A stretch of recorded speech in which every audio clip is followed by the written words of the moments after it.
Dans la Bible, Dieu a de nombreux noms. Vous en connaissez peut-être quelques-uns. Un de ces noms, c'est celui qu'on vient de chanter, Yahweh. Il y a El, Elohim, El Shaddai. Enfin, je ne vais pas vous citer tous les noms en hébreu et en grec, mais il y a de nombreux noms pour désigner Dieu dans la Bible, et chacun de ces noms nous révèle une ou plusieurs facettes de la réalité de l'être de Dieu. Évidemment, un seul nom ne suffit pas à définir le Seigneur. Il est tellement grand qu'on puisse comprendre qu'il y ait de nombreux noms pour le désigner. Quand ses disciples demandent à Jésus comment prier, Jésus les invite à s'adresser à Dieu comme leur Père, notre Père qui est aux cieux. Père, c'est justement un des noms qui est donné à Dieu dans la Bible, celui que Jésus nous invite à prononcer notamment dans nos prières, un nom qui en lui-même est une métaphore. Dieu est comparé à un père, et une métaphore qui se réfère d'une manière ou d'une autre à nos pères terrestres. Mais que signifie pour nous le fait d'avoir Dieu comme Père ? C'est la question que je vous invite à nous poser ce matin à partir d'un texte qui évoque cette métaphore du Père pour Dieu. On le trouve dans l'Épître aux Hébreux, au chapitre 12, et nous lirons les versets 5 à 11. Hébreux 12, versets 5 à 11. Avez-vous oublié l'encouragement que Dieu vous adresse comme à ses enfants ? Mon enfant, ne méprise pas les avertissements du Seigneur et ne te décourage pas quand il t'adresse des reproches. Car le Seigneur éduque celui qu'il aime, il corrige celui qu'il reconnaît comme son enfant. Supportez les souffrances par lesquelles Dieu vous avertit, il vous traite en effet comme ses enfants. Existe-t-il un enfant que son père ne corrige pas ? Si vous n'êtes pas avertis comme le sont tous ses enfants, alors vous n'êtes pas de vrais enfants, mais des enfants illégitimes. Rappelons-nous nos pères terrestres. Ils nous corrigeaient et nous les respections. Nous devons donc à plus forte raison nous soumettre à notre Père céleste pour recevoir la vie. Nos pères nous corrigeaient pour peu de temps comme ils le jugeaient bon, mais Dieu nous corrige pour notre bien, afin que nous ayons part à sa sainteté. Quand nous recevons les avertissements, il nous semble, sur le moment, que c'est là une cause de tristesse et non de joie. Mais plus tard, ceux qui ont reçu une telle formation bénéficient de l'effet qu'elle produit, la paix, associée à une vie conforme à la volonté de Dieu. Jusqu'ici, la lecture de ce texte de l'Épître aux Hébreux, qui, vous le voyez, développe quelque peu cette métaphore de Dieu comme un père pour ses enfants que nous sommes. Mais c'est un texte qu'il faut replacer dans son contexte culturel. Alors, on comprend la métaphore qui compare Dieu à un père qui corrige ses enfants. Cette correction, sur le moment, elle n'est pas agréable, mais avec le recul, on se rend compte qu'elle est nécessaire à notre éducation, et celui qui, sur le moment, trouvera ça pas agréable, avec le temps, pourra se dire « oui, c'était utile pour moi ». Alors évidemment, quand on lit ce texte, et encore je vous l'ai lu dans la version de la Nouvelle Français courant, mais les mots parfois qui sont utilisés pourraient nous faire penser à des méthodes éducatives d'un autre âge, justifiant les châtiments corporels. Je dis ça parce que c'est atténué, en tout cas ça ne ressort pas de façon explicite peut-être dans cette version-là, mais si vous lisez la Tob, la version plus traditionnelle, du verset 7, c'est pour votre éducation que vous souffrez, c'est en fils que Dieu vous traite, quel est en effet le fils que son père ne corrige pas, c'est un peu plus rude. Et si on lit une version plus ancienne, la seconde 1910, supporter le châtiment, c'est comme des fils que Dieu vous traite, car quel est le fils qu'un père ne châtie pas ? Donc quoi, il n'y a pas que le texte original qui est marqué par son époque, les traductions parfois le sont aussi.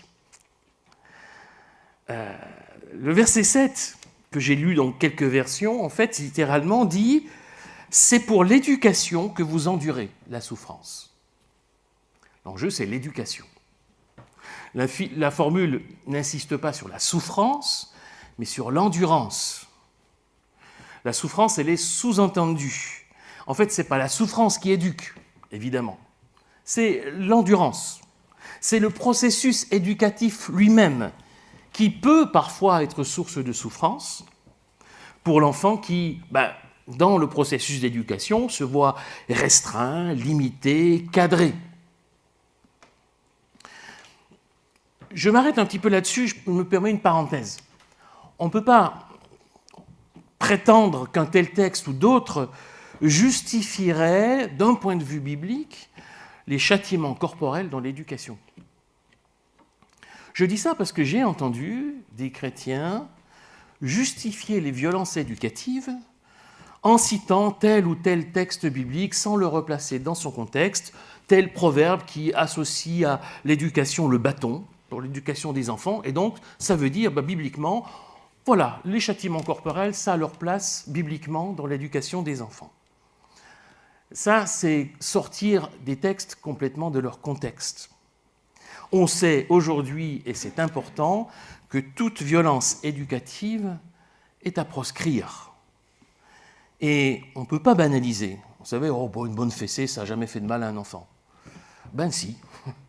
C'est faux de dire de telles affirmations. Toute forme de violence sur un enfant est une source possible de traumatisme. Dans la Bible, c'est vrai qu'il y a certains textes qui semblent a priori s'accommoder de violences éducatives, certains qui sont plus explicites que celui de ce matin, mais ils sont à lire, à comprendre dans le contexte culturel où ils ont été écrits. Et dans tous les cas, ce n'est pas la violence éducative qui est justifiée, mais c'est la nécessité du rôle éducatif des parents. Et ici, dans notre texte, c'est ça qui est souligné. Dieu agit envers nous comme un père qui nous éduque. C'est ce rôle-là qui est souligné. Et d'ailleurs, en laissant entendre que nos pères humains nous ont éduqués comme ils ont pu, de manière imparfaite, Dieu, lui, est un père parfait. Et son éducation est juste et parfaite. La métaphore de notre texte compare Dieu à un père qui a un rôle d'éducateur pour ses enfants. Et il n'y a pas besoin de coups de bâton pour ça. Il n'y a pas besoin de fessées pour ça. Un des rôles des parents, c'est d'éduquer leurs enfants, évidemment. C'est les accompagner dans leur développement à tous les niveaux. C'est aussi parfois les corriger leur trajectoire, fixer des limites, fixer un cadre. Et ne serait-ce que ce rôle éducatif-là, le fait de fixer des limites, de dire non parfois, ça c'est une contrainte qui crée des frustrations et qui peuvent être source parfois de souffrance pour les enfants. C'est jamais agréable de s'entendre dire non. Et si vous êtes parent, vous savez qu'un de vos rôles, c'est de dire non parfois. Et ce n'est pas facile de dire non. Parce que c'est mal reçu, c'est mal perçu par l'enfant, mais ça fait partie du rôle éducateur d'un père, d'une mère, de parents. Le rôle d'éducateur est intrinsèque, fait partie du statut de parent. D'ailleurs, le vrai père d'un enfant, c'est celui qui l'élève. Ce n'est pas forcément son géniteur. C'est vrai aussi pour la mère, d'ailleurs. Ça, on le voit par exemple dans le cas d'adoption. Les vrais parents sont ceux qui adoptent l'enfant et l'élèvent. C'est ce qu'on peut voir dans certains cas de familles recomposées aussi. De toutes ces considérations-là et cette métaphore, cette image, je tire une leçon spirituelle importante que j'aimerais développer et souligner ce matin. Ce qui fait de Dieu un père pour nous n'est pas seulement le fait qu'il nous a créés ou fait naître à une vie nouvelle, mais aussi le fait qu'il nous aime et qu'il nous éduque. Dieu est notre Père, pas seulement parce qu'il est notre géniteur spirituel, il est notre Père parce qu'il est aussi notre éducateur spirituel. Il nous accompagne dans notre vie de croyants, de chrétiens, dans notre vie de disciples, et il nous accompagne dans notre croissance spirituelle. Finalement, c'est bien cela que dit le verset 7. que je propose de traduire de cette façon-là, c'est pour votre éducation que vous endurez de la souffrance. Dieu vous traite comme ses enfants. Quel est en effet l'enfant que son père ne corrige pas? Autrement dit, du point de vue du croyant, avoir Dieu pour père, c'est aussi reconnaître en lui le rôle d'un éducateur pour notre foi, pour notre vie chrétienne. Alors qu'est-ce que ça implique? Si on regarde le contexte dans lequel notre texte apparaît, si on lit un petit peu ce qui précède dans ce chapitre 12 au chapitre 11, on voit que dans le contexte, il y a question d'épreuves, d'adversité en particulier, source évidemment de souffrance et de difficultés. Et que dans ce contexte d'adversité et d'épreuves, il est légitime de s'interroger, mais qu'est-ce qui se passe? Qu'est-ce qui nous arrive? Quel est le sens de ce qui nous arrive? Et on a notamment au chapitre 11, tout le chapitre 11, un célèbre chapitre de l'Épître aux Hébreux, une grande galerie de portraits de héros bibliques de la foi. Ce qui est souligné dans tous les personnages bibliques qui sont mentionnés dans le chapitre 11, c'est leur foi, leur exemple de foi. Ils ont été exemplaires pour leur persévérance dans l'épreuve, pour le fait d'avoir supporté de l'opposition, voire parfois des persécutions, d'avoir enduré des souffrances. Et ils sont là pour nous encourager nous-mêmes à persévérer. Et alors, au début du chapitre 12, l'auteur de l'Épître aux Hébreux dirige les regards de ses lecteurs, non pas seulement vers ces témoins-là de la foi, mais sur l'exemple suprême, Jésus, le Christ, lui qui, plus que quiconque, a connu l'opposition, la souffrance, lui qui a accepté la mort infâme de la croix et qui maintenant siège à la droite de Dieu. C'est là où le lien est fait avec l'expérience des lecteurs de l'auteur de l'Épître aux Hébreux, appelés dans leur souffrance, dans leur détresse, dans leurs épreuves, à prendre exemple sur ces héros de la foi qui les ont précédés et surtout, par-dessus tout, prendre exemple sur Jésus. C'est le verset 3, juste avant de notre texte, Hébreux 12, 3. Pensez à lui, pensez à Jésus, à la façon dont il a supporté une telle opposition de la part des pécheurs, et ainsi, vous ne vous laisserez pas abattre, vous ne vous découragerez pas. Autrement dit, l'intention de l'auteur de l'Épître aux Hébreux, ici, dans le texte que nous avons lu, c'est d'encourager les chrétiens dans les épreuves qu'ils connaissent, pour qu'ils ne se découragent pas, pour qu'ils soient fortifiés et encouragés dans ces épreuves qu'ils connaissent. On pourrait paraphraser en quelque sorte l'enseignement de notre texte et remis dans son contexte. C'est comme si l'auteur aux Hébreux leur disait, et nous disait d'une certaine façon, vous faites aussi face à l'adversité, face à des épreuves, Dieu le permet pour vous. Parce qu'au-delà de la souffrance que cela peut représenter aujourd'hui pour vous, ça vous sera utile plus tard. Ça vous sera utile pour votre foi, pour l'affermir, pour vous faire grandir spirituellement. Un peu comme un père qui dit non, qui fixe des limites, qui fixe un cadre, qui éduque ses enfants. Parce que comment Dieu nous éduque-t-il comme un père? Eh bien, en nous permettant de vivre certaines expériences qui peuvent nous faire grandir spirituellement. Vous savez, les enfants doivent faire leurs expériences pour apprendre. Le rôle des parents, parfois, c'est de les laisser vivre ces expériences et de leur expliquer après. Et de dire, voilà, tu comprends pourquoi on met des limites, tu comprends pourquoi j'ai dit non. Et c'est ce rôle-là d'accompagner l'expérience de leurs enfants pour les faire grandir, les éduquer. On sait que le rôle de parent n'est pas un rôle facile. Ces expériences que le Seigneur nous donne de vivre pour affermir notre foi, nous faire grandir spirituellement, eh bien parfois elles peuvent être aussi source de souffrance, de frustration. Ce n'est pas la souffrance en elle-même qui a une vertu, mais cette souffrance, elle est inévitable dans tout processus d'éducation, dans tout apprentissage en fait. À l'apprentissage est liée la souffrance. On pourrait dire les choses autrement. Dieu nous permet de percevoir nos épreuves comme des occasions d'affermir notre foi, de grandir spirituellement.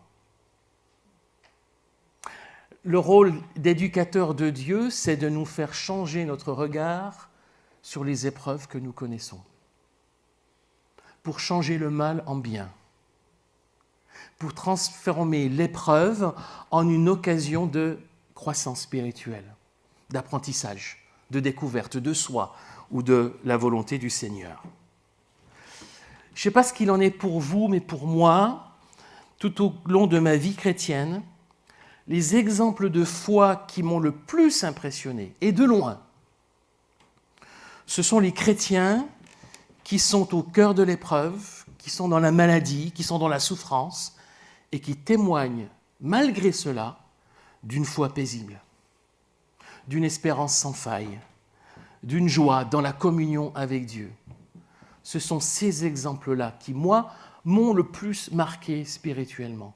Et j'ai en tête quelques exemples très précis quand j'évoque cela. Peut-être pensez-vous à tel ou tel exemple aussi. C'est dans ces moments-là d'épreuve, de souffrance, lorsque la foi s'exprime malgré elle, à travers elle, que là se manifeste, je dirais, toute la maturité spirituelle du chrétien, et c'est impressionnant. Alors Dieu est notre Père, pas seulement parce qu'il nous a créés, mais parce qu'il nous éduque. Et si c'est le cas, si c'est ce que nous croyons, il me semble que c'est ce à quoi nous invite ce texte, comment est-ce que nous l'acceptons ? Est-ce que nous l'acceptons dans notre vie ? Reconnaître Dieu comme notre Père parce qu'il nous a créés, parce qu'il nous a fait naître à une vie nouvelle, pas de problème, c'est positif, il n'y a aucun souci. L'accepter comme Père qui nous éduque, qui parfois nous dit non, qui nous met aussi des limites, qui nous apprend à travers parfois des épreuves, c'est plus difficile. Allez, est-ce que j'accepte que Dieu mette son nez dans ma vie pour me corriger ? Plus embêtant. Est-ce que j'accepte que Dieu mette son nez dans ma vie, entre guillemets, pour me corriger ? Ou alors je me dis, c'est ma foi, c'est ma vie chrétienne, c'est mon problème, je fais ce que je veux ou je fais ce que je peux. On ne va pas le dire comme ça, en tout cas pas à haute voix, mais parfois peut-être qu'on peut le penser un peu. Parce qu'en tant que chrétien, avouons-le, on peut se conduire parfois un petit peu en enfant capricieux, en adolescent insolent, qui refuse d'accepter que Dieu soit notre éducateur, notre Père éducateur. Or, grandir spirituellement, c'est aussi savoir recevoir les corrections de Dieu. Ce qui implique de se laisser interpeller par sa parole. Ce qui implique de se laisser guider et transformer par son esprit. De discerner dans les expériences de notre vie celles que Dieu utilise pour poursuivre son œuvre envers nous. Or, ce qui me fait grandir, c'est parfois aussi mes échecs. Ce qui me fait grandir, c'est parfois les chutes dont je me relève. C'est parfois les erreurs que je reconnais et que je m'efforce de corriger. C'est les critiques justifiées que je peux recevoir et que je prends en considération. Ce qui me fait grandir, c'est aussi les limites, mes limites, que j'apprends à accepter, mes frustrations que j'apprends à surmonter, mes lacunes que je cherche à combler.